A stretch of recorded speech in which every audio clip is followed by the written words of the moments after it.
este programa hoy se siente muy complacido ahora de iniciar el segmento de las noticias nacionales con un invitado que es un político que goza de mucho reconocimiento. Él fue en su debido momento escogido por la revista Time o Time Magazine, para los que hablan inglés. Fue seleccionado por allá por los años 90 como uno de los líderes más prometedores del planeta para el actual milenio, o sea, para el actual milenio. Y estoy hablando del exalcalde del Distrito Capital, que se reeligió, por cierto, por un segundo periodo. Luego fue candidato presidencial y candidato vicepresidencial. Estoy hablando del licenciado Juan Carlos Navarro. ¿Cómo está, don Juan Carlos? Bienvenido.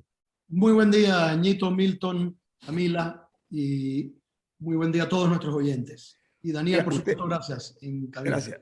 Usted, además de este reconocimiento que le hizo la revista Time, usted es una persona que desde el punto de vista académico tiene también una preparación no únicamente en Dartmouth College, sino también en la Universidad de Harvard, en Administración Pública, ¿no, licenciado Navarro? Eso es correcto, Ñito. Ok, muy bien. Lo que queremos nosotros reconocer que usted es un político no únicamente de experiencia, de trayectoria, porque además en el sector privado también ha logrado muchos éxitos conforme a lo que he estado leyendo. Licenciado Navarro, vamos a entrar en materia, porque nosotros en días pasados tuvimos aquí a la ingeniera Balbina Herrera y desclasificamos la historia, porque tanto ella como usted son parte de la historia de Panamá, una historia que muy poca gente cuenta. Aquí en Panamá carecemos de ese problema. Entonces, este programa ha decidido precisamente a los protagonistas darles un espacio para que cuenten, no la versión que corren por las calles, sino la de verdad acerca de su historia o su historial político. En el caso suyo, licenciado Navarro, hay un elemento que ha sido muy comentado y ha creado mucha especulación, y es un supuesto almuerzo que usted iba a asistir en la oficina de un reconocido empresario panameño, y que allí llegó Ricardo Martinelli, y eso generó noticias que para no pocos lo afectaron de su candidatura. ¿Cómo se dio ese hecho de que usted llega a este almuerzo y ahí mismo llegó Ricardo Martinelli? Y mucha gente dice, ¿por qué no se fue? ¿Por qué se quedó? O sea, me gustaría conocer esa desclasificación, señor Navarro. Muy sencillo, Ñito. Totalmente fortuito y totalmente negativo. En efecto, en esa campaña cometimos muchos errores. Él me hace sentir como un dinosaurio. Estamos repasando la historia prácticamente precolombina. No, usted sabe, licenciado Navarro, que lamentablemente, repito, los protagonistas, y usted es un protagonista, privan a la sociedad panameña de conocer las interioridades de la política, y eso es parte de la cultura que tenemos nosotros que desarrollar. ¿Qué fue lo que pasó ese día, licenciado Navarro? Pienso que fue algo muy bien orquestado para poder descalificarme, y lamentablemente ahí habían 40 personas, era todo menos secreto. Y creo que logró su objetivo.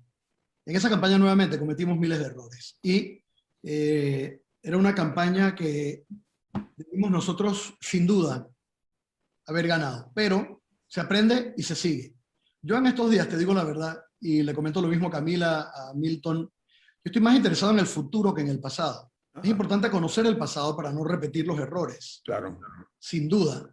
Errores que cometimos en ese momento. Pero cuando usted dice que fue, permiso, cuando usted dice que fue orquestado, sería tan amable de abundar más, porque la audiencia y el país necesitan conocer ese tipo de interioridades, como dije. ¿Cómo fue orquestado? ¿Por quiénes? Sin entrar en detalles. Entremos en detalle, entremos. Nito, a tu edad y a mi edad, ya yo no creo en coincidencias. Dejémoslo ahí. Mi punto es el siguiente. Yo creo que el grave error que se cometió en su momento, en nuestro partido, que teníamos todo para poder repetir y seguir el crecimiento económico, el progreso que tenía Panamá con la perspectiva de la ampliación del canal, etc. El grave error fue premiar la traición, la descomposición social y los antivalores.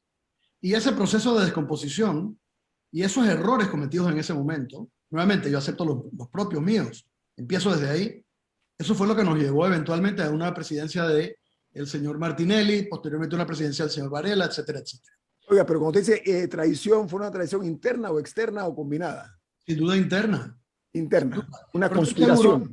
No escuché la intervención de Balbina Herrera, pero estoy seguro que ella ya tocó el tema de satisfacción. No, No, este tema no. Oiga, este tema no. Nosotros somos muy cuidadosos en eso porque estoy hablando de cada protagonista. Ella contó la historia de cómo fue que le ofrecieron la presidencia. Ella mencionó al expresidente Martín Torrijos y al entonces vicepresidente Samuel Luis Navarro. Eso fue lo que ella dijo. Ella dijo su parte, no se metió ni se incluyó, ni nosotros le preguntamos acerca de usted, por eso lo hemos invitado, porque ella fue muy llana, muy clara, muy amplia, muy detallista en las cosas y enriqueció mucho la parte del conocimiento de la historia política. Por eso le pregunté a usted y usted dice con mucha certeza que fue una conspiración que se dio interna, ¿no? Dentro del propio partido, lo cual es normal en la política para pocos, ¿no?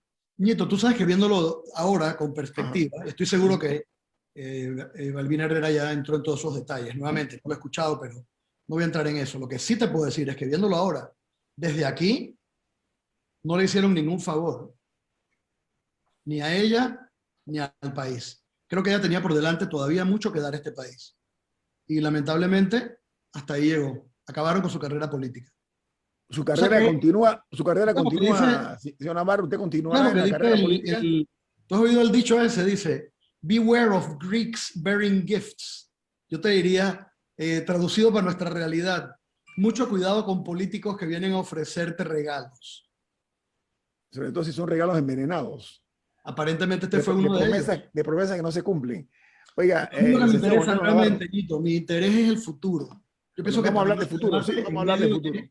Panamá se debate en medio de una pandemia de salud, por cierto. El 16 de enero del 2020 fui el primero en mis redes sociales en decir, esto es una pandemia, no podemos tomar esto a relajo. He visto lo que ha pasado en Wuhan. Tenemos que cerrar puertos y aeropuertos, tomar una decisión inmediata sobre un plan de acción urgente, reforzar hospitales públicos, reforzar equipos médicos y tomar todas las decisiones difíciles hasta que sepamos qué estamos enfrentando. Ok, vamos a hablar entonces del presente, licenciado Navarro, del presente y del futuro. Me gusta eso que usted propone. Vamos al corte comercial. Esto es Info Análisis, un programa para la gente inteligente. Continuamos platicando con nuestro invitado hoy. Va a estar con nosotros también la viceministra de Salud, la doctora Ivette Berríos, licenciado Juan Carlos Navarro. Futuro. Futuro incierto para el mundo. Es un problema planetario lo de la COVID-19, pero el país no se detiene ni se va a detener. ¿Cuál es la visión de futuro que tiene usted para Panamá desde la perspectiva del político Juan Carlos Navarro? Primero, no tengo intención alguna de participar en el torneo interno del PRD ni tampoco en la elección. Segundo, No tiene aspiraciones de ser candidato nuevamente. ninguna. Obvio, nunca digas nunca. Y nunca digas de esta agua no beberé. Okay. Pero hoy mi intención es no participar en nada. Okay. Y ayudar en todo lo que yo pueda a quienes decidan participar. Lo que yo veo a futuro, un día como hoy, es sin duda un mundo multipolar, cada vez más complicado, marcado por este gran fracaso de Estados Unidos en el Medio Oriente, que culmina con la crisis de Kabul, marcado por el ascenso de China como la nueva potencia mundial de Asia, en este mundo multipolar, marcado también en las próximas décadas por la emergencia, la salida de África de la gatera y un papel incierto para América Latina. Creo que va a ser cada vez más importante para nuestro país. Mira el impacto que ha tenido la pandemia en el comercio mundial, mira el impacto que ha tenido en Panamá, una contracción económica de 25%. Esto es una recesión, casi que una depresión, una pérdida de más de 300.000 empleos en nuestra pequeña economía, un aumento de la deuda a 40.000 millones de dólares, que es como vamos a cerrar el año. Cuando tú sumas todo esto y ves al futuro, queda claro que todo lo que está ocurriendo en el mundo afecta a Panamá. Y queda claro que de aquí en adelante Panamá tiene que tener una política exterior ganadora, que claramente identifique oportunidades para Panamá y garantice nuestra posición como centro de comercio mundial. Una política exterior que aproveche las oportunidades de Asia con China, de África y por supuesto de Europa y Estados Unidos, nuestros aliados tradicionales. Y una política también comercial que garantice nuestro principal activo económico y estratégico a futuro, el Canal de Panamá. Oiga, licenciado Navarro, Camila tiene una pregunta. Diga, Camila. Bueno, más o menos por esa línea, usted menciona a qué países o a qué áreas Panamá debe apuntar interesante que dentro de esos incluya África, que hace un par de años se viene hablando que países como Nigeria también están comenzando a formar parte del mercado y que se debería mirar hacia allá. Pero, ¿en qué ámbitos cree que se debería desarrollar la economía de Panamá? Más allá Mira, de lo que estamos haciendo ahora, bueno, apuntar a estos países con qué fin. yo prácticamente haría todo distinto. Mira lo que está pasando con la pandemia. Dicho sea de paso, para que estemos claros, la destrucción de la naturaleza y la ampliación de la frontera agrícola es la que cada vez más va a garantizar nuevas pandemias. Estos virus zoonóticos que se hospedan en animales silvestres, sean murciélagos u otros animales, y que luego se transfieren a humanos, están en la naturaleza, han estado por milenios. Cuando a través de la destrucción de la naturaleza entra por primera vez el hombre en contacto con estas especies y estos virus se transfieren, sea Ebola, sea antivirus, sea este virus de Wuhan o COVID-19 u otros virus zoonóticos, la nueva época es la época de las pandemias. Este siglo XXI es el siglo de la pandemia en cuanto a salud se refiere. Y Panamá, su futuro, tiene que aprovechar esta oportunidad. Tenemos que verlo no solo como un riesgo, sino también como una oportunidad. Tenemos que verlo como una oportunidad de proveer servicios médicos, de proveer equipos médicos en nuestro continente, incluso Estados Unidos, aprovechar el nearshoring, que va a ser ahora una gran cosa. Yo inmediatamente trataría de convertir la zona libre de Colón, que está terminando un ciclo importante, lo convertiría para que renazca como un centro de nearshoring para Estados Unidos y los países de América Latina, para citar solo un ejemplo. Pero voy más allá. No solo va a estar marcado este siglo por nuevas pandemias, va a estar marcado también por el cambio climático. Esa es la grande. La destrucción de la naturaleza, la destrucción de la biodiversidad, la pérdida de ambientes naturales, la destrucción de los océanos, la pérdida de las capas de hielo en la Antártida y en el Polo Norte también, y por supuesto, lo más grave, el aumento mundial en la temperatura, el aumento en el nivel de los océanos y todo lo que eso trae, extremos climáticos. Oiga, permítame, señor Navarro, porque usted es un hombre que se ha identificado mucho con el tema ambientalista y reconocido. Usted creó Ancón, etcétera. La minería en Panamá es un área que es protegida. Estamos hablando del medio ambiente. En un país como Panamá, que tiene uno de los bosques más envidiados del mundo y más privilegiados, ¿cómo ve usted la perspectiva de que se sigan otorgando hectáreas de terreno virgen y de bosques para la explotación de la minería abierta en Panamá? ¿Cuál es su posición? Eso es una perfecta estupidez que tiene que terminar de inmediato y es un crimen de lesa patria lo que están haciendo con la minería a cielo abierto. No se puede hacer minería de cielo abierto en una de las áreas más lluviosas del mundo, como es esa costa norte, no llamada en vano Golfo de los Mosquitos. Entonces, señor Navarro, el hecho de que aquí se cometa esta estupidez, ¿qué fórmulas hay para detener este absurdo? Para mí es un disparate que Panamá dé la mejor parte que tiene de su riqueza natural para que se explote por parte de empresas incluso que no han tenido cumplimiento en cuanto a los controles de la biodiversidad. Totalmente de acuerdo, pero es que ¿qué controles hay? Ya se ha determinado que la minera tiene un contrato que es inconstitucional.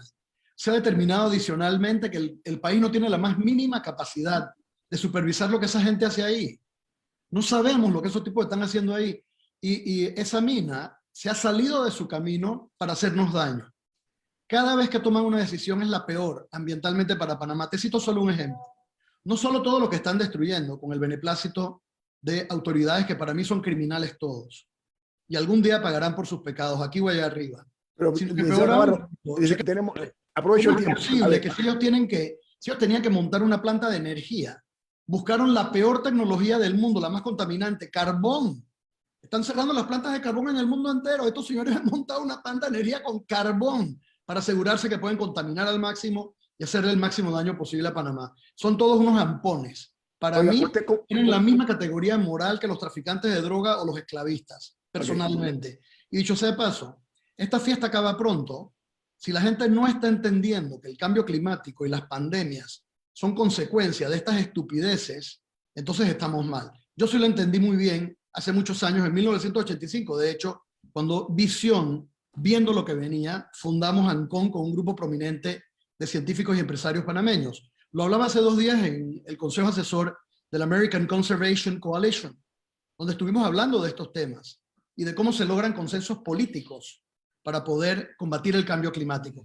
Esta es una urgencia para Panamá, incluyendo ponerle el cascabel al gato en el caso de la mina. Hay que poner a esa gente en cintura y darles reglas claras del juego de qué hay que hacer o para cerrar esa operación o para que esa operación pueda cumplir rigurosamente con metas ambientales y pueda también entregar bonos de garantía enormes para poder el día de mañana remediar el desastre que nos están causando.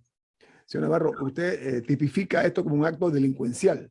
Sin Cosa duda. en la cual yo coincido. Usted habló de ampones, ¿no? Usted lo rebajó al mínimo de los niveles, que también coincido en eso en cuanto a determinar esa situación. Pero, ¿qué opinión le merece a usted que se haya intentado darle por 25 años más un contrato sin mayores exigencias a la empresa minera en este caso? ¿Su posición cuál es? Mira, yo he hecho un propósito de tratar de no hablar mal del gobierno. Por eso tengo 2 años de no hablar. Cuando tenga algo bueno que decirte, te lo aviso. No, pero como panameño, no, yo no estoy hablando con el político, estoy hablando con el panameño, con el ciudadano. Estoy hablando como panameño. Okay. Realmente, otorgar ampliar esas concesiones sin procesos de licitación. Dios mío, dame paciencia que si nos da fuerza. ¿Usted está en desacuerdo entonces con esto que casi suena a Bruno Varila, ¿no? La forma como se ha manejado el tema para no pocos, ¿no? Perdóname, Ñito, yo vengo de un partido que fundó Omar Torrijos Herrera, sobre la base del nacionalismo, de recuperar la soberanía. Esa es nuestra raíz y nuestra razón d'être. ¿Cómo puede ser que los que venimos de esta raíz participamos de la destrucción moral de nuestro partido, permitimos la traición para acabar con las bases morales y las estructuras que sustentaban este edificio, que era el PRD al que yo me afilié en el 98? ¿Cómo puede ser posible que luego de recuperar el canal y la soberanía en Panamá, estamos ahora entregando puertos y entregando minas sin preguntar nada, sin cobrar nada, con contratos y condiciones que nadie entiende? Nuevamente, prefiero no opinar. Bueno, ¿sabe qué, señor Navarro? Le vamos a pedir ahora un par de minutos más, si no tiene inconveniente, 2 minutos más al regreso de Cambio Comercial, ¿sí? Usted manda, mi querido amigo. Okay. Gracias. Vamos al corte comercial. Esto es Info Análisis, un programa para la gente inteligente.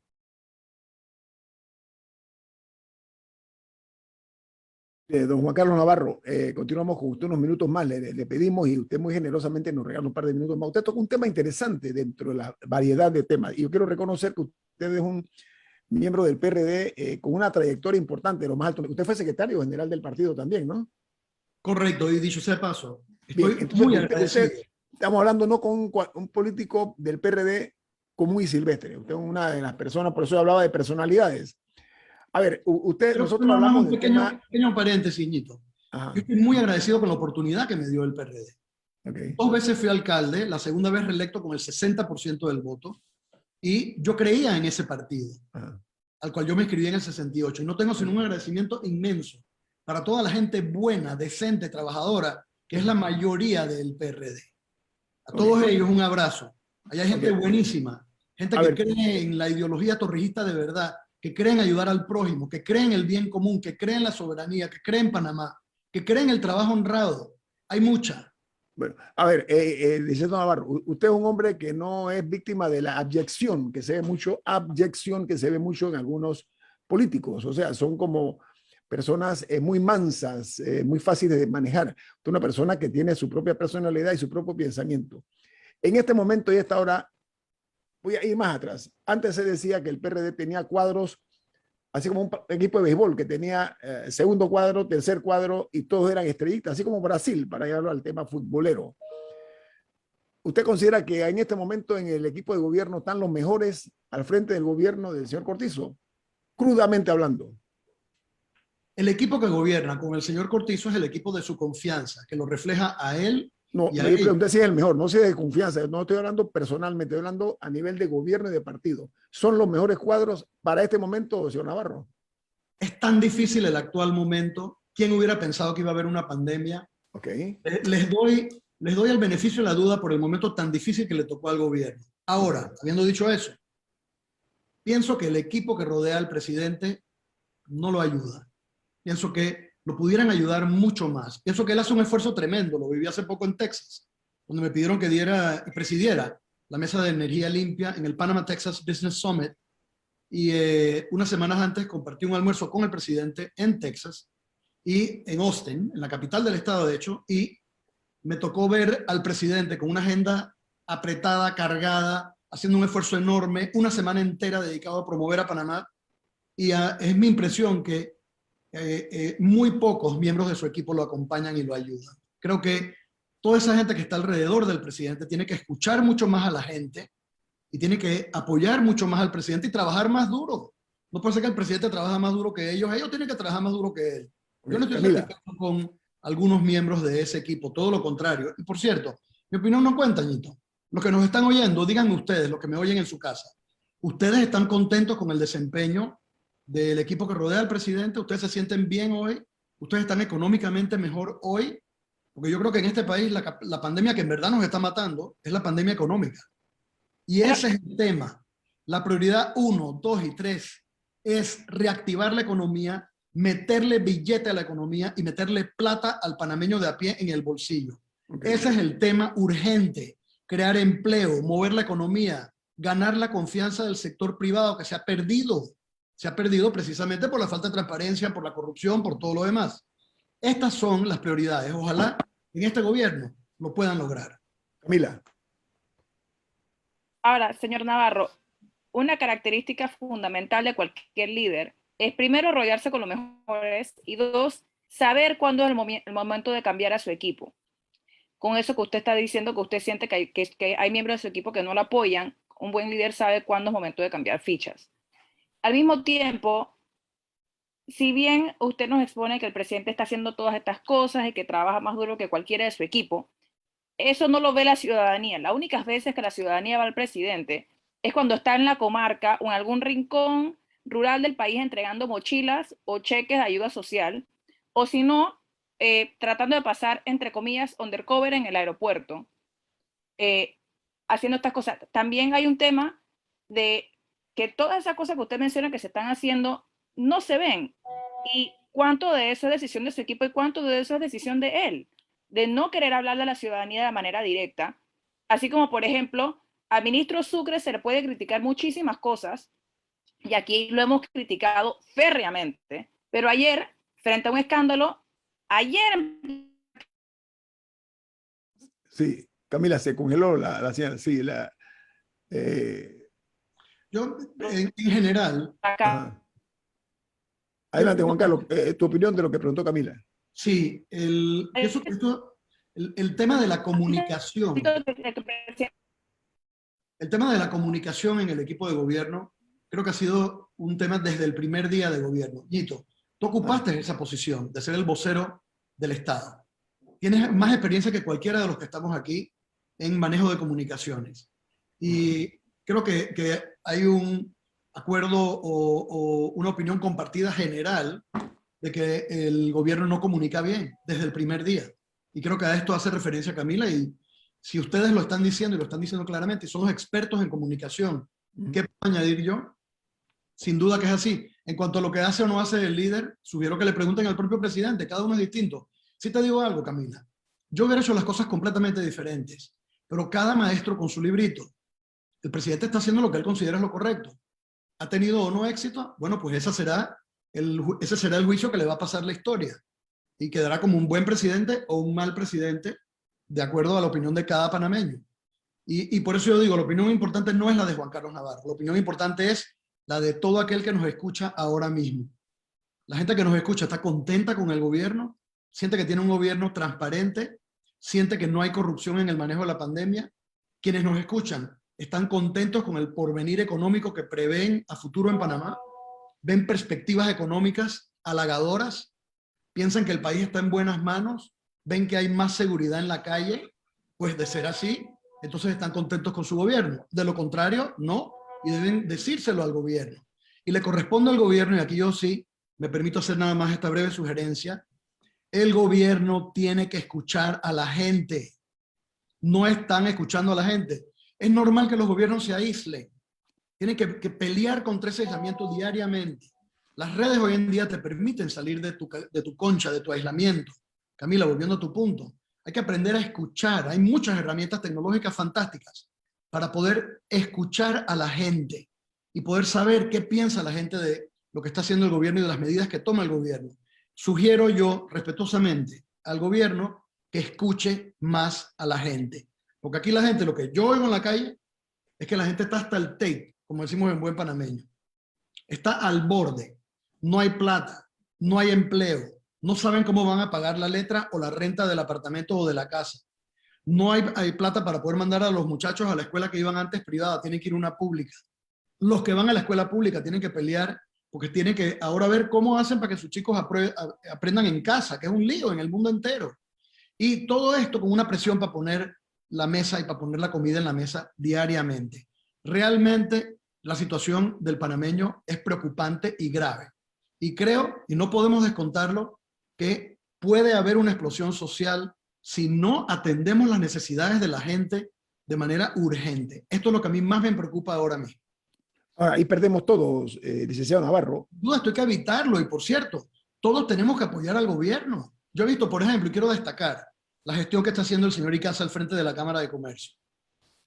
Yo quiero destacar que veo a la empresa privada con un ánimo tremendo de ayudar, de aportar. ¿Por qué no hemos aprovechado al máximo la capacidad logística del sector privado? ¿Para qué estar inventando? ¿Quién dijo que nosotros podemos entregar comida mejor que cadenas de tiendas o supermercados o incluso barroterías de asiáticos? Aprovechemos toda esa infraestructura logística que existe. ¿Quién dijo que podemos hacer nosotros mejor transferencias de pagos para meterle plata en el bolsillo a la gente que el sector bancario panameño, que es fantástico? Aprovechen esa infraestructura de nuestros banqueros y financistas que quieren ayudar y quieren aportar. Aprovechen la infraestructura que tenemos de gente que sabe construir. Yo estuve ayer en una fábrica, Fastech, que en Panamá es una fábrica de categoría mundial, Ñito, que fabrica estructuras. Y me enseñaron ahí una estructura que por $11,000 tú haces una casa nueva, totalmente aislada de los elementos, que es 50% más fresca y te da 50% más salud y calidad de vida al panameño. ¿Por qué no hemos construido 30,000 de estas casas? ¿Por qué no hemos ido a tocarle la puerta a esa gente, a los constructores de viviendas, a los desarrollistas? En fin, yo hago un llamado para que todos los panameños apoyemos al Estado para poder llevar adelante a Panamá y sacarlo de la pandemia, y el Estado y el gobierno. Déjense ayudar, por Dios. Una pregunta, señor Navarro. Señor Navarro, una pregunta. ¿El presidente lo llama usted para consultarle en base a su experiencia, a su conocimiento, o no lo llama, no lo consulta? ¿No le pide algún tipo de consejo? Mire, mi comunicación con el presidente y mi relación es muy buena. Hablamos poco. Normalmente soy yo el que le escribo y le digo, presidente, estoy viendo este tema ambiental que es crítico. Y él sí ha sido siempre muy amable conmigo. Cuando yo le escribo, inmediatamente él me contesta, y no quiero tampoco aquí estar comentando infidencias, pero su trato conmigo es muy especial. Okay, aprovechemos algo de cara al país. No es lo mismo que lo que se escribe que lo que se dice.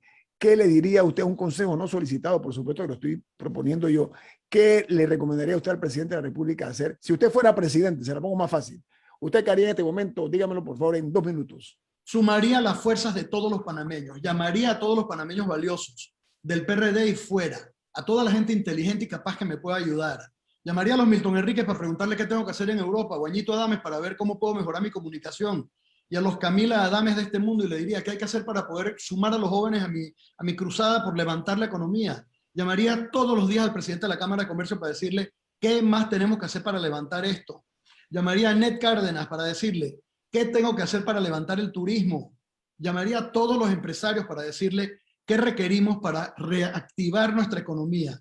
Llamaría a los constructores estrella que tenemos en Panamá para decirle cómo podemos crear y construir en menos de 6 meses 30,000 viviendas, para poner a la gente a trabajar en la calle, y sumaría todas las fuerzas posibles con un solo propósito: atacar la pandemia económica que está acabando con el país. Y todos lo ayudaríamos, Ñito. Yo me apunto de primero.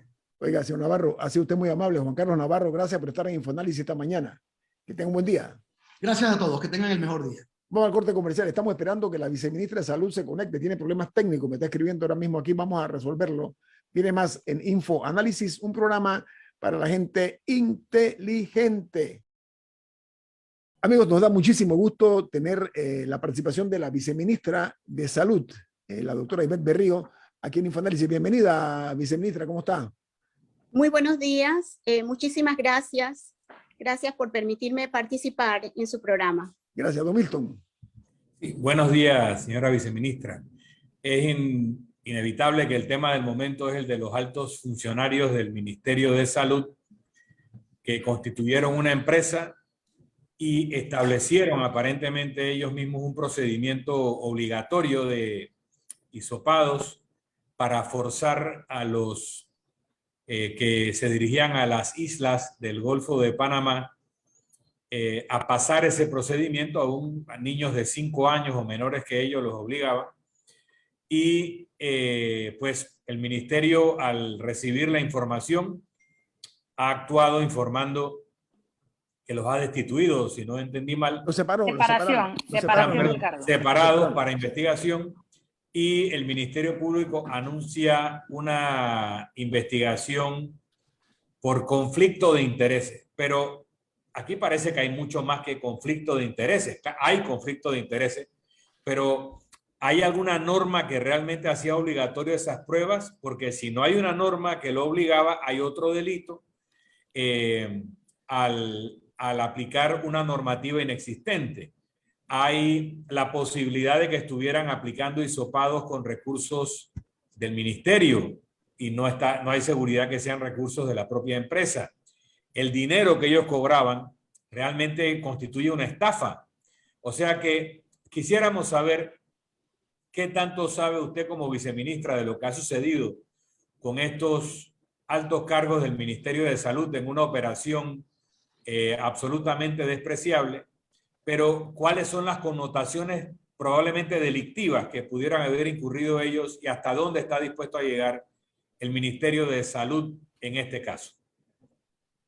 Efectivamente, no soy abogada y no puedo contestar desde el punto de vista legal. Sin embargo, sí conocemos que tenemos leyes que sustentan el realizar los hisopados, sobre todo en áreas donde nosotros consideramos evitar la propagación del virus, porque son áreas donde hay muy bajo porcentaje de contagio o son áreas libres de COVID.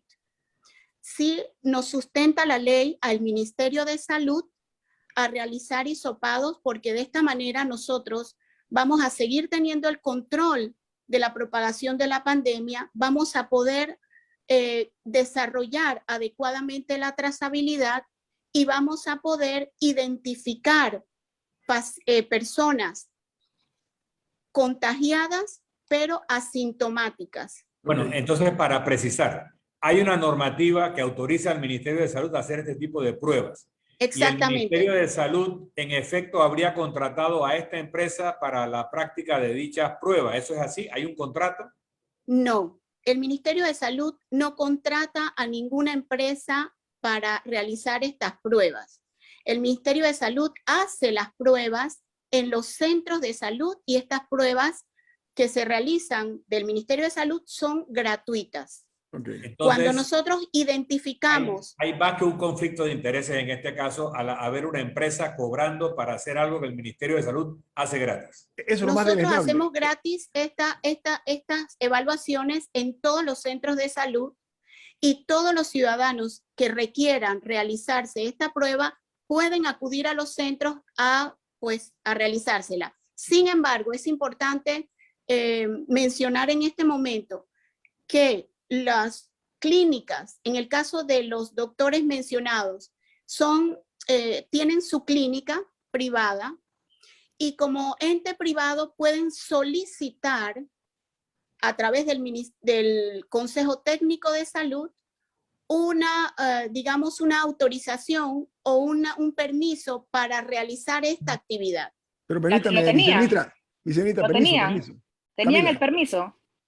no tenían el permiso. Ok, yo le pregunto, viceministra, no estamos hablando, como usted dice, de 2 médicos. No, no, no. Estamos hablando de altos funcionarios del Ministerio de Salud. Me refiero, uno, a ver, para poner las cosas en contexto, uno de los mencionados es la jefa regional de salud pública y el otro es el jefe de epidemiología. Imagínense usted, o sea, son altos mandos, hay un conflicto de Sí, interés. usted tiene toda la razón. Ajá. Yo me refería en general que un médico que tenga su clínica privada y su clínica privada solicita la autorización para poder realizar esta actividad. Sí, esa parte no estamos criticando, Pero, estamos hablando de que son funcionarios del salud, del Ministerio de Salud. No, Camila. yo estoy totalmente de acuerdo con usted. Y realmente la conducta de la alta dirigencia del Ministerio de Salud fue separar a estos dos funcionarios de sus cargos porque efectivamente se está realizando la investigación para constatar que efectivamente incurrieron en delitos. No, pero y nosotros viceministra, el ministro dijo que había conflicto de intereses, eso sí lo dijo él ayer día, Camila. totalmente de acuerdo con el ministro, totalmente de acuerdo con el ministro. Nosotros que estamos en el ministerio y que conocemos todos los trámites y que tenemos toda la relación y que conocemos la información, no podemos realizar estas actividades. Claro. Camila. viceministra, el ministro dijo ayer que ellos llegaron de manera voluntaria a poner esos hisopados en la isla y que el ministerio no los contrató para ese fin. Sin embargo, el periodista Mauricio Valenzuela dijo esta mañana en Radio Panamá que esta misma empresa hacía hisopados para los hoteles hospitales. Esta empresa era una de las contratadas para hacer hisopados en hoteles hospitales, que eso sí sería mandado por el MINSA, porque las personas solo terminan en hoteles hospitales por mandato del MINSA. Mire, es importante la pregunta que usted está haciendo y yo tengo que ser responsable al decirle que yo no conozco, en este momento no tengo la información de que el ministerio haya contratado a la empresa para realizar los hisopados. Vuelvo y repito, la empresa hizo la solicitud al Consejo Técnico de Salud, pero esa solicitud todavía no había llegado a concretarse. El trámite no se ha concretado todavía. Entonces, al no concretarse el trámite, todavía no cuentan con el permiso. Yo quisiera pensar que el ministerio, ante esa situación, no puede contratar a una empresa que no cuenta con los permisos para realizar esta u otras actividades. Así nos hemos manejado. Okay, en este caso había grandes críticas al hecho de que se estuvieran cobrando hisopados para ir a estas islas. Primero, porque en esas islas se hizo barrido de vacunación y ya están todos vacunados. Segundo, porque no se habían estado haciendo y ahora era una medida nueva que se iba a implementar. Pero también hay críticas en el aeropuerto de que se está matando el turismo con todo el sistema de pruebas para los viajeros que llegan de Sudamérica y tienen que pagar $85. ¿Esa empresa está contratada por el MINSA? La que hace esa empresa, vuelvo y repito porque esto es muy importante. El Ministerio de Salud no contrata a una empresa privada para realizar actividades que el Ministerio de Salud hace. Entonces, en el caso de los aeropuertos, es la empresa Tocumen S.A. que se ha encargado de establecer los puntos porque así el ministerio lo ha solicitado. O sea, el ministerio solicita la evaluación de todas las personas que ingresan al país. Si ustedes observan, la situación epidemiológica de nuestro país es totalmente diferente a la situación epidemiológica que existe en Costa Rica y en Colombia, donde realmente hay crisis y hay terceras y cuartas olas con muchísima agresividad. Permítame, Camila, permiso. El control, pero ¿por qué el MINSA no hace las pruebas en el aeropuerto? Un momento, perdóneme, porque no puedo contestar todo a la vez. Sí. Es importante destacar que el Ministerio de Salud ha establecido las normas y las normas deben cumplirse. ¿Por qué el MINSA no hace los hisopados?